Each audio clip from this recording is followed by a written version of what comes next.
New summer reading for week 17th to 23rd May. The following essay is written by Valerie Shang and it is serving as a summary for article titled Pandemic Hastens Smart Nation Drive by Irene Thum, dated 21st May 2020 Straits Time.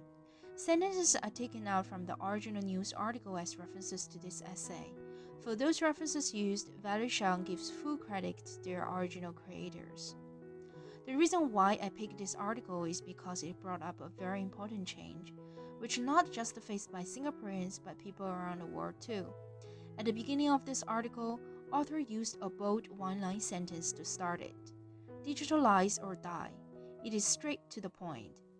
As you all may know, starting on 3rd April 2020, Singapore has shut down most of its business activities to contain COVID-19, which including but not limited to forbidding eating out and mandate shutdowns of non-essential businesses.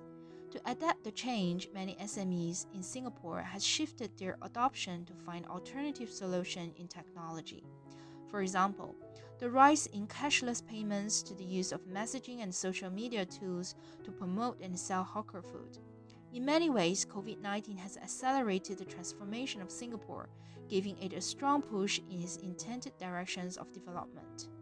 Author has expanded her argument by discussing the following points in this article. Cashless dream finally a reality. Cashless payments become more popular than ever as physical handling of coins and notes is viewed as a viral risk. This result, the volume of cash withdrawal fell by unprecedented 11% during the 3 months from January to March compared with the same period last year. For cashless transactions, such as PayNow, transaction volume has doubled itself compared to last year, while PayNow corporate transactions increased by 5 times in the same time frame. The number also increased for new bank accounts. As of the end of last month, the total number of POSB bank accounts belonging to migration workers swelled to 500,000, that is about 3 times increase. Working from home, the new norm. During the circuit breaker, only about 7% of Singaporeans are traveling to work, as a majority of the population is working from home, according to a survey by employee engagement performance software provider Engagement Rocket found. About 90% of employees here wish to continue working from home in some capacity. And 3 out of 5 respondents also say they take less or the same amount of time to achieve the same productivity as when they are working in the office. Author pointed out that the ability to work from home will be a new and important perk in the ongoing talent war even after the pandemic blows over, and because of so, employers are pushed to find ways to boost productivity, such as providing more reliable broadband connection or offering stationary resources. Massive home-based learning pilot. As all of the students are required to study from home during the circuit breaker, students and teachers have developed ways to keep the learning going. However, there are kinks to be ironed out due to difference in teachers' appetite for delivering lessons online. For instance, some teachers went through the motions by assigning online homework to students on MOE-backed student learning space without teaching or going through corrections. Others required paper worksheets to be scanned and uploaded to the bravely created shared drive for marking. Author pointed out that the home-based learning should not be an afterthought anymore. If we have done it rightly this time, Singapore's home-based learning system can offer the Republic a competitive advantage. The right way should be designing the courses into ones that are suitable for online delivery, but encourage maximum student engagement. Small enterprises dip toes in digital ocean. Many small enterprises are forced to go online and find other ways to survive when dining in is prohibited during this period of time.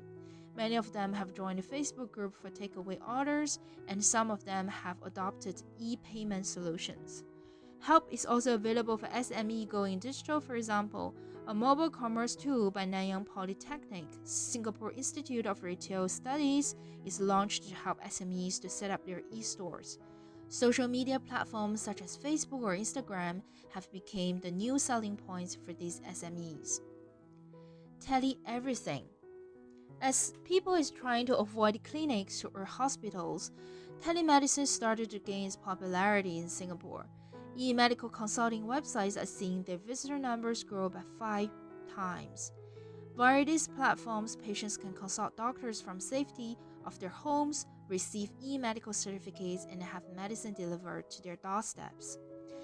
More public services have gone up online as well to allow couples wanting to tie the knot to solemnize their marriage via video link, and court hearings are also to be held remotely via teleconference and video conference for the first time. Spot Robot Dog has been unleashed into public to remind people about safe distancing since early this month. The full-leg robot is on trial too at the Changi Exhibition Center Community Isolation Facility to deliver essential items such as medicine to patients. There are plans to use more robots to do the patrol work in Singapore. Besides robots, drones are used for building and parks inspection, as well as delivering goods to Singapore households.